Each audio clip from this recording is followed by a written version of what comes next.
кој што има наслов циркуларна економија, модел за минимизирање на отпадот и искористување на ресурсите за одржлив раст на економијата.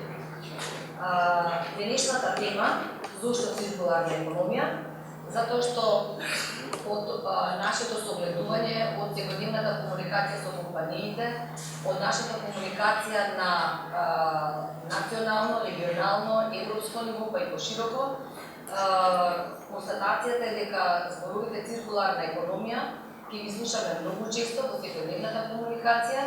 За дел од компаниите тие се веќе реална практика неколку години назад, но генерално во општественото живење овие два збора ќе имаат се поголемо значење и ќе представуваат составен дел на секој еден бизнис.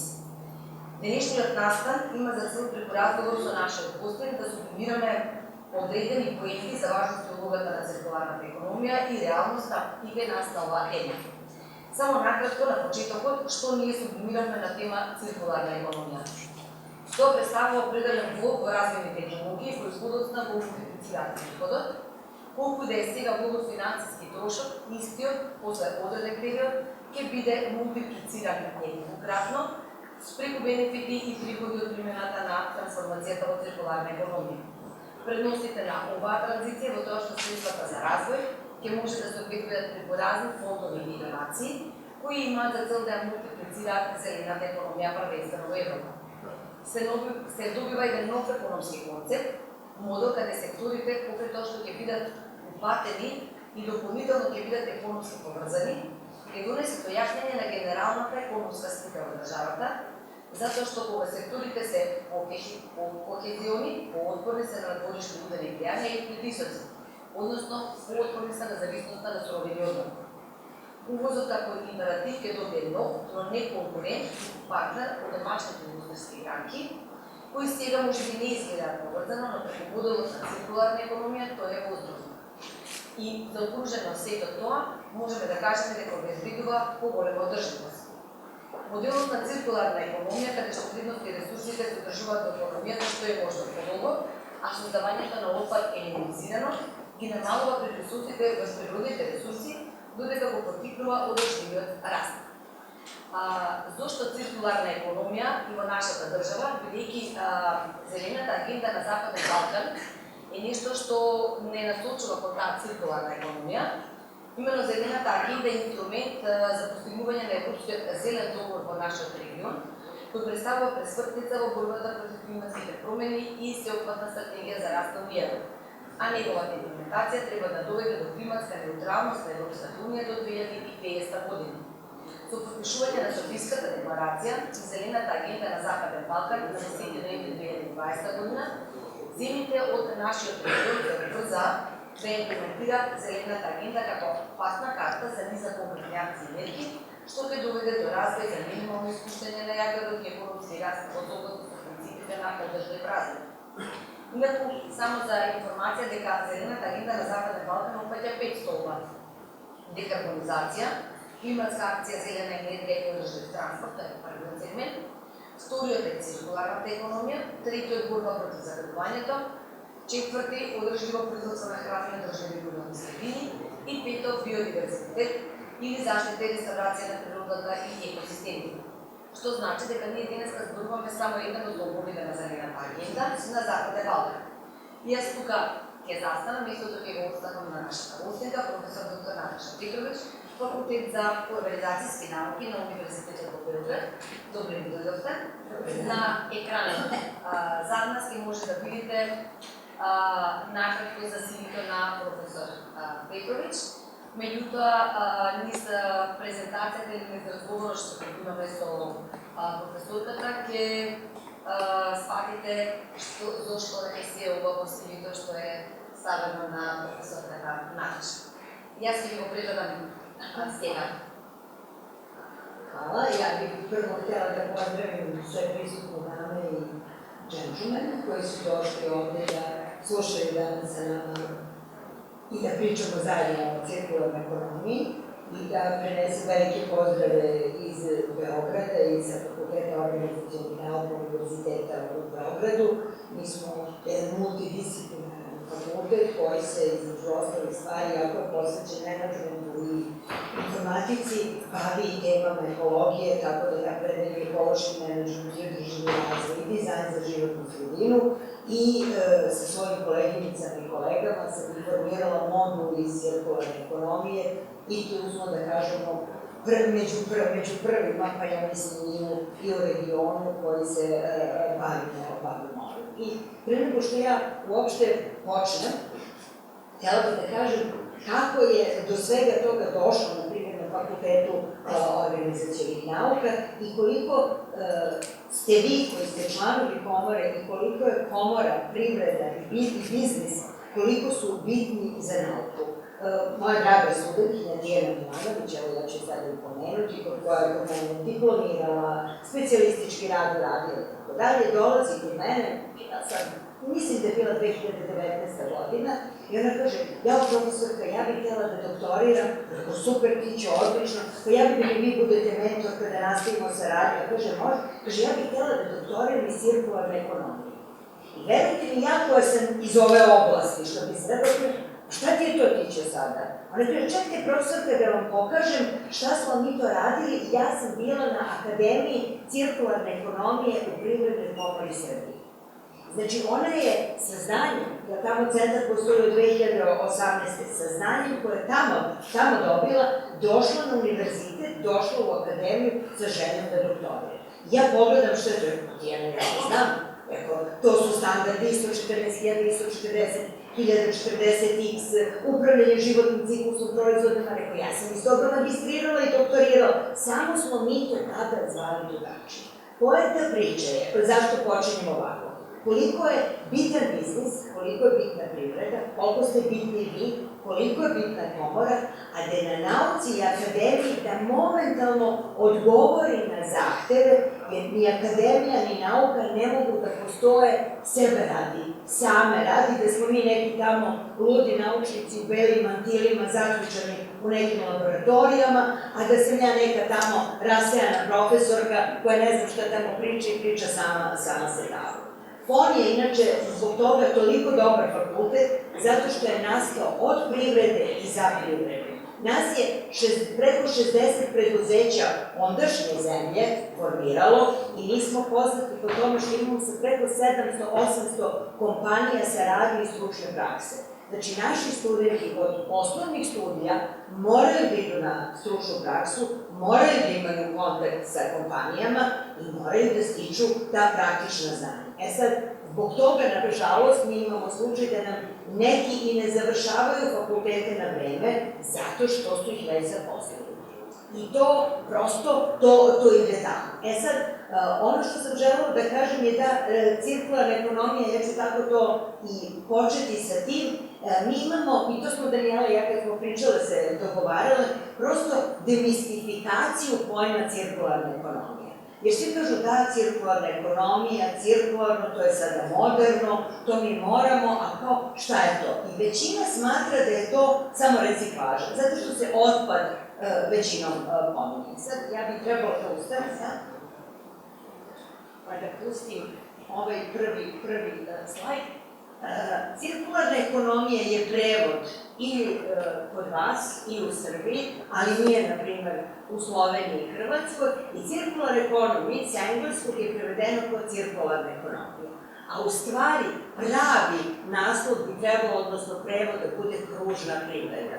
I da se ona zove kružna privreda, onda bi svima bilo jasno otprilike o čemu se to radi. To je nešto što u privredi treba da kruži, cirkuliše i pravi krug. I sad, zbog tog prevoda koji je napravljen tako, mi dolazimo u nedoumicu. Recimo, mi na fakultetu imamo modul na master studijama cirkularna ekonomija i dok vi objasnite kandidatima o čemu se radi, većina od njih misli da je to vezano za ekonomiju.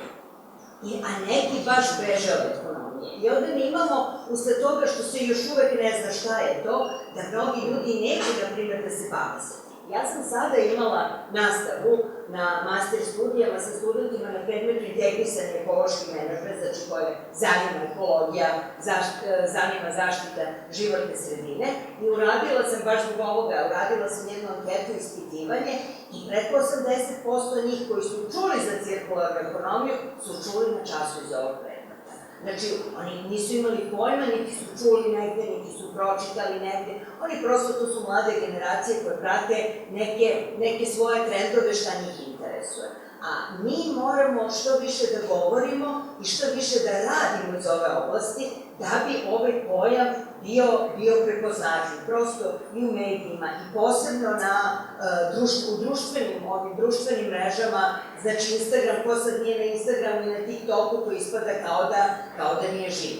I trebalo bi, ja ću s tim da relativno počnem, a svakako i da završim, da radimo na rađenju i pravljenju, mi govorimo o korporativnoj kulturi, ali jednoj zelenoj kulturi, održivoj kulturi ili cirkularnoj kulturi svake naše institucije u kojoj vi radite, u kojoj ja radim. Jer ja imam 57 godina, 28 godina rada u mojoj praksi, a to je u profesuri, bilo kao asistentinja, na početku, pa kasnije sada kao redovni profesor.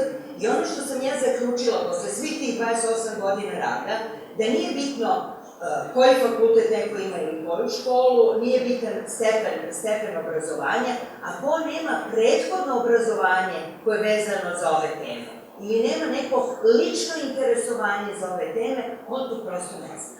I da je potrebno da uđe u onu kulturu našeg ophođenja jednim prema drugima i kulturu koju će top management da krene i da sprovodi na jedan nežan način da bi svi zaposleni ovo živeli. Jer ako svi zaposleni ne znaju šta je održivi razvoj, ne znaju šta je zaštita životne sredine, onda to neće ostati mrtvo slovo na papiru, ali neće ići tom brzinom koja mi treba. Sad, da se mi pozabavimo malo sa tom cirkularnom ekonomijom, ovo bi bio jedan kratak moj uvod. Ja bi uvek počela od toga i od naše plave planete. Možete pročitati ovaj Platonov citat, znači mi živimo na planeti koja je većinski, tako 71% voda, plava je planeta, tako, a mi kada govorimo o ekologiji, mi nju smatramo zelenom. I sada, zašto je ona zelene boje ako smo mi na plavoj planeti? Normalno, nema logike. I sve što je vezano i znaci i oni simboli koji su vezani za ekologiju su većinski zelene boje. Normalno, zato što smo mi čovek, kao homo sapiens, kao životinjska vrsta je kopnena vrsta i nama je najbitnije kopno. I to govori, i zato smo mi to sve vezujemo sa zelenim, i to mnogo govori o tome koliko je u stvari čovek sebičan. Jer ne bi mi ovde, uopšte kao vrsta svako od nas, ne bi mi ovde danas sedeli i pričali o ovome da nije bilo one industrijske revolucije, da nisu htjeli neki da naglo napreduju, da se bogate i onda da prave normalno proizvode koji jako kratko traju i da stvaraju sebi profit. I svi vi ovde znate da jedan od delova cirkularne ekonomije je upravljanje životnim ciklusom proizvoda i da taj životni ciklus proizvoda treba da bude što duži. Sećate se Nokia 3210, ja još uvek imam 2 komada kod kuće i koliko je ona trajala, znači koliko ja desetina godina već imam, a znate i sada nove mobilne telefone koje smo prisiljeni da menjamo maksimalno posle 2 godine. Jer se desilo nešto, jer je napravljen simpatično, čudno zaprimljeno ekran, pa on vrlo brzo pukne, pa onda se vama ne isplati da njega menjate, bolje više vam se isplati da kupite novi telefon. Ili je došlo do nekog softverske gluposti i vama baš uređaj ne radi. Meni niko ne može da kaže da je pre 20 kusur godina, kad je Nokia i kad su Finci pravili Nokia, da su znali da naprave proizvod koji je trajan, a da sada mi pravimo ovaj iPhone, proizvod koji nije trajan, a koji košta kao jedan računar i koji će da završi u nekom otpadu ili nekoj reciklaži za 2 godine. To je ono što je uradio taj čovek normalno sa zadatkom da jedino merilo kvaliteta i boljitka svakog čoveka, pa i nas i ovde prisutnih, bude to profit, koliko ću ja da kupim neke stvari. Cirkularna ekonomija nije to. Cirkularna ekonomija ima jako puno veze i sa ekonomijom deljenja. A ekonomija deljenja je štedljiva ekonomija. I uopšte sve u ekologiji ima veze sa štedljivošću. Da mi štedimo naše resurse, da mi štedimo naše proizvode i da na taj način između ostalog ostvarujemo i ekonomski benefit, što preduzeću normalno i tekako potrebno mora da ostane na tržištu. Ovi znaci koji se vezuju i simboli za cirkularnu ekonomiju su normalno znak za reciklažu,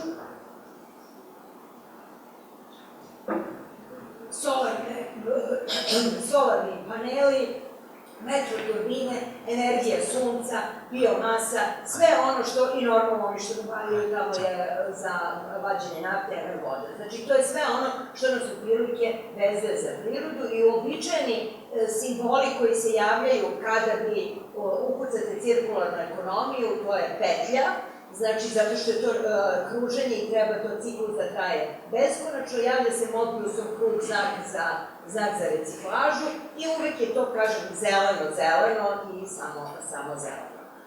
Poenta priče sa cirkularnom ekonomijom je da ona mora da de facto obuhvati ceo svet i u ekologiji nema lokalnog, sve se posmatra globalno i ekologija uopšte ima taj problem, odnosno mi imamo problem sa onim što smo radili u prirodi, a to je, kada posmatramo baš otpad, to je ta sledeća dimenzija, a to je četvrta dimenzija, to je vreme. Jer svi znamo i to često imamo i plakate i u medijima i kada radimo nešto, koliko se određeni otpad ostaje u prirodi, a ne može da se reciklira. Znači, ako se ne reciklira, koliko dugo, na primjer, dalje, par desetina godina ili par stotina godina. Ovo su definicije cirkularne ekonomije Evropske unije, kao i mnogih pojmova iz ovih oblasti održivog razvoja. Rekla sam namerno cirkularne ekonomije da je oblast održivog razvoja i ekološkog menadžmenta.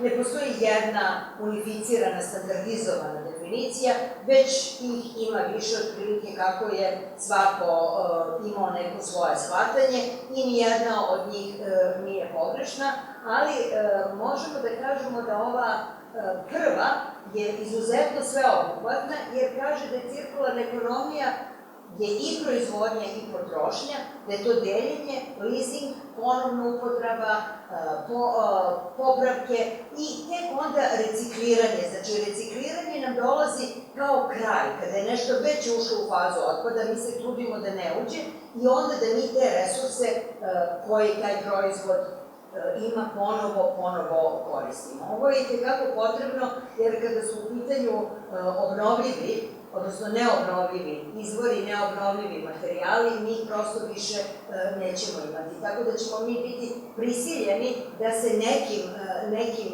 materijalima, često metalima, u stvari jedini izvor će nam u izvesnim godinama će biti iz procesa reciklaža.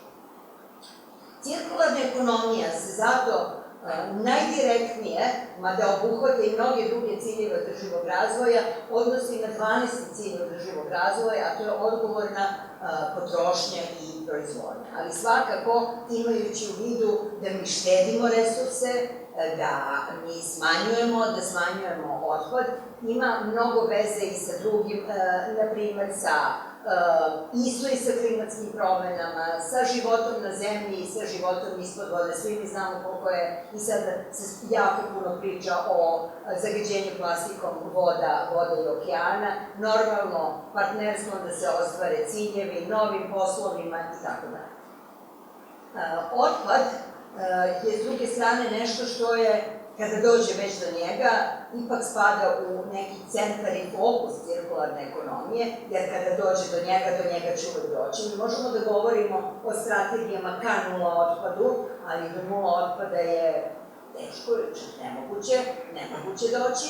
Znači da ga baš imamo nula, onda taj otpad je možemo primetiti kako i Evropska unija i Ujedinjene nacije i mi u Srbiji imamo definicije vrlo slične, da su to materijali predmeti koji nam prosto više ne trebaju i koji će vlasnik da odbaci ili namerava da baci. Sad, tu trebamo svi mi da nastupimo i da sektor reciklaže bude mnogo bolji, mnogo jači. U Srbiji se radi na tome, mi uopšte dovoljno ne recikliramo, mi jako puno pravimo komunalnog otpada, razvrstavanje na skromnom nivou i to ja moram da kažem da je to prisutno, takva situacija na svim našim zemljama Balkana. Znači, nismo mi nešto daleko otišli, niti ovo, znači svuda je to slično, znači prosto ta svest koju mi imamo, odnosno nemamo, je prisutan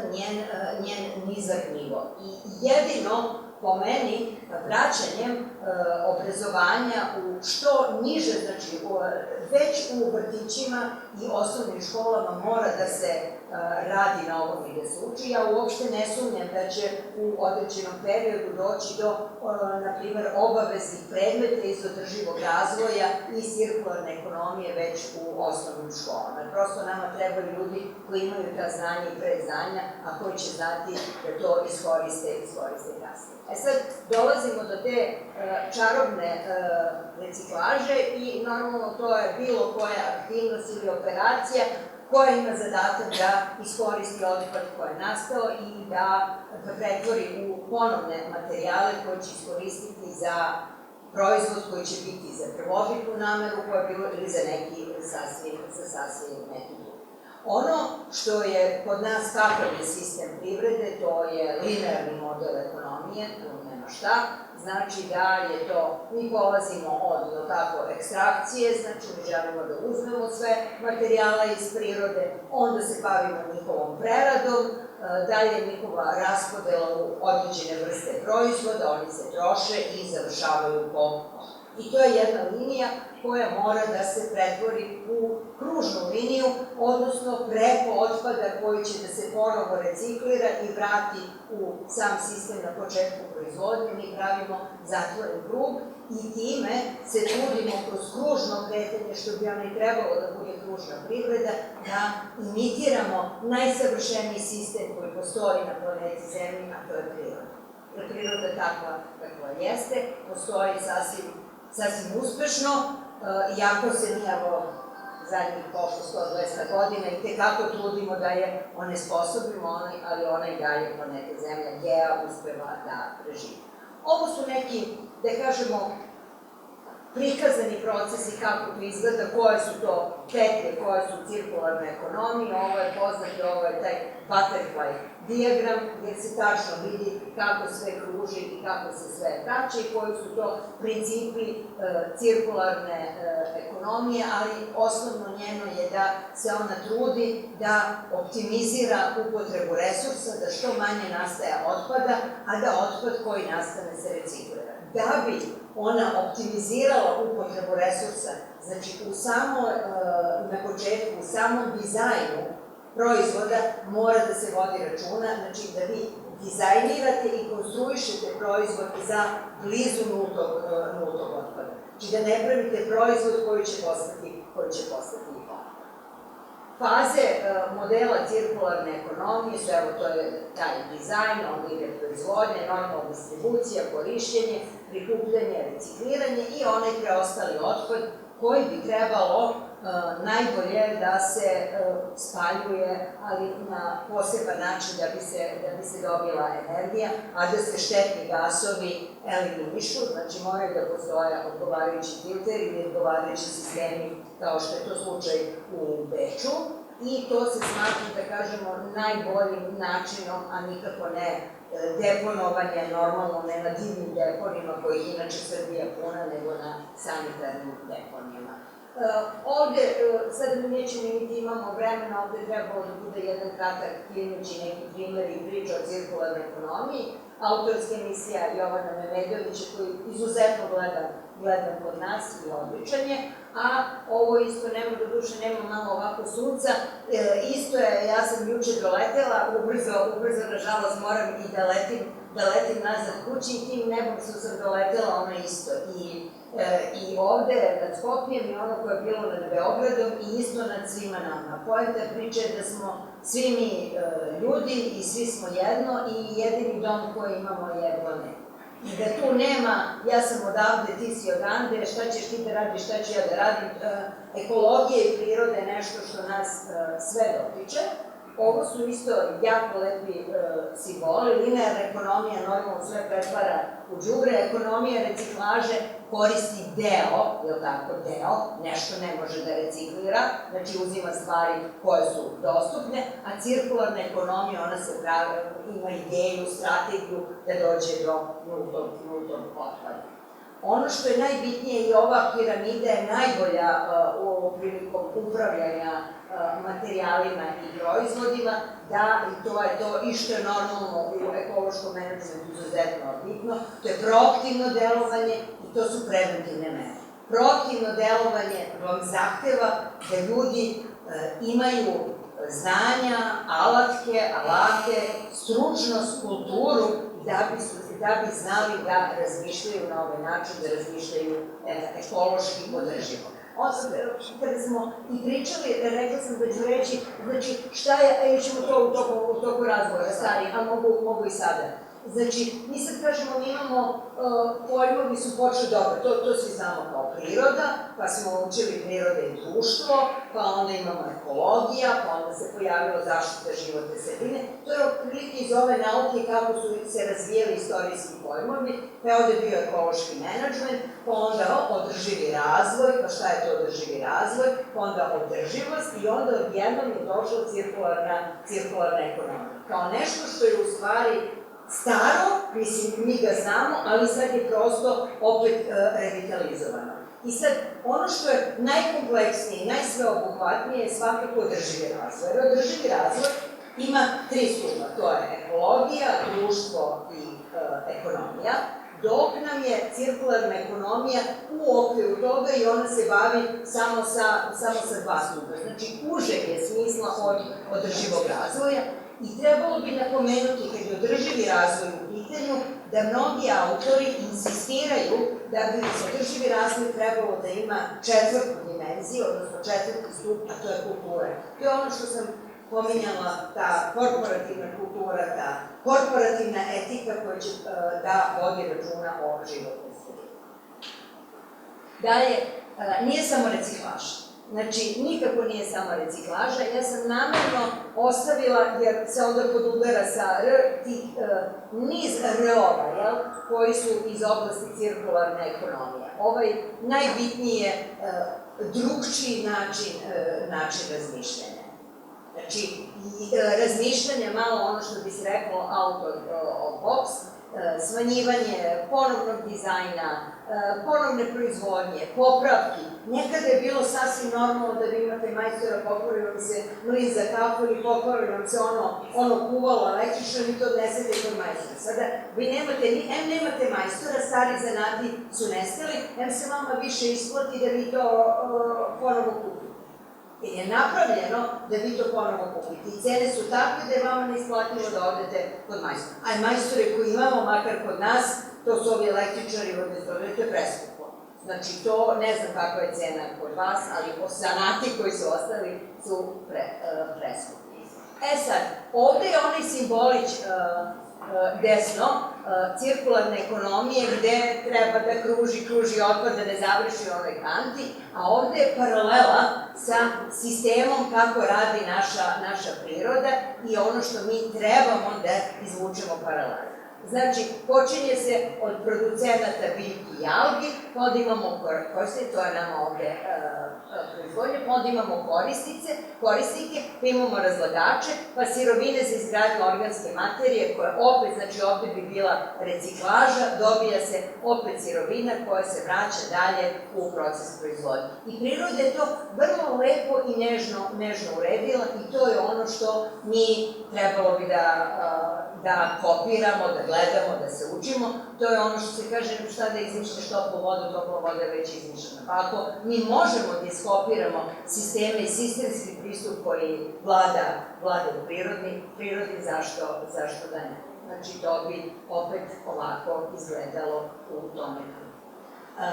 Još malo, ja ne bi sada se bavila linearnim modelima, njih znamo, da je to u središtu modela potrošač, filozofija uzmi, iskoristi, odbaci, ne brini se o otpadu koji nastaješ, ovde je sasvim drugčije u cirkularnom modelu i ja sam videla da neki islikuju, ali može i Danijela svakome koji se bude obratio da pošalje ovu prezentaciju.